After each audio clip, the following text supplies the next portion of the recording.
Hello everyone. आज हम शिक्षा निर्देशालय राष्ट्रीय राजधानी क्षेत्र दिल्ली का कार्यपत्र 48 करेंगे। 21 दिसंबर का सामाजिक विज्ञान इतिहास क्लास 9th का। अध्याय 2 यूरोप में समाजवाद एवं रूसी क्रांति। यूरोप में समाजवाद का आगमन कैसे हुआ?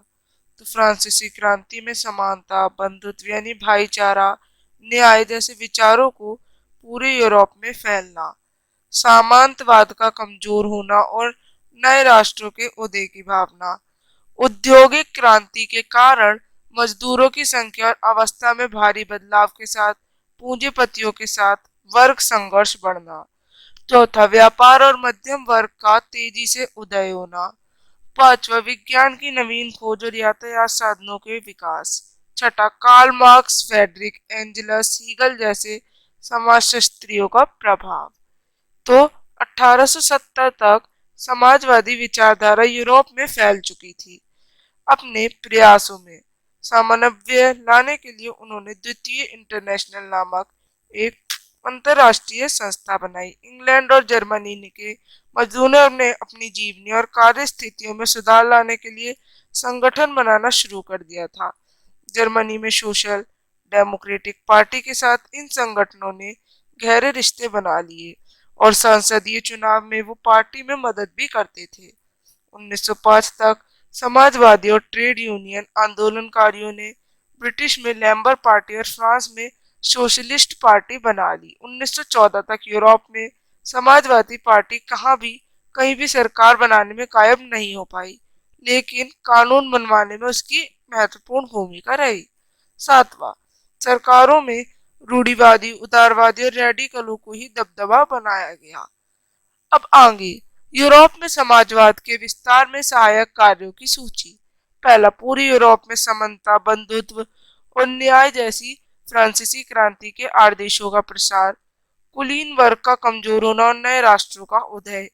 तीसरा, औद्योगिक क्रांति के कारण मजदूरों की स्थिति और संख्या में भारी बदलाव, जिससे पूंजीपतियों के साथ वर्ग संघर्ष तेज हुआ।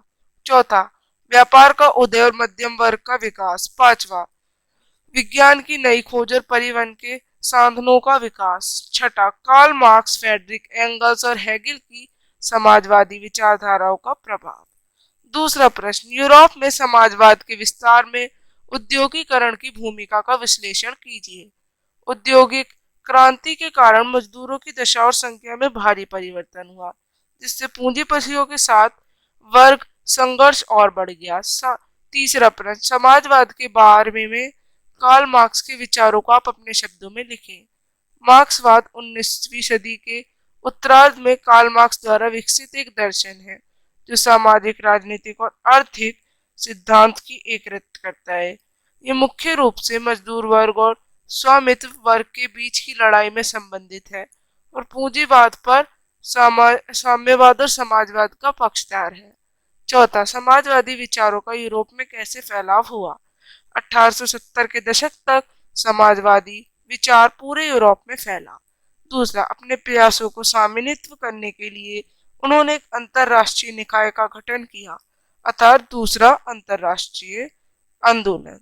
तीसरा, इंग्लैंड और जर्मनी में श्रमिकों ने बेहतर जीवन और काम करने की स्थिति के लिए लड़ने का संघ बनाना शुरू किया। चौथा, जर्मनी में इन संघों ने सोशल डेमोक्रेटिक पार्टी के साथ मिलकर काम किया और इसे संसदीय सीटें जीतने में मदद की। 1905 तक समाजवादी और ट्रेड यूनियनवादियों ने ब्रिटेन में एक लेबर पार्टी और फ्रांस में सोशलिस्ट पार्टी का गठन किया।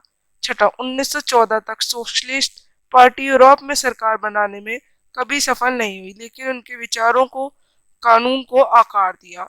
हालांकि सरकारें रूढ़िवादी, उदारवादी और कट्टरपंथियों द्वारा चलाती रही। इस तरह से आप लिखेंगे। अब हम मिलेंगे अगली वर्कशीट्स के संग। तब तक के लिए बाय एवरीवन। चैनल को लाइक, सब्सक्राइब एंड शेयर करें।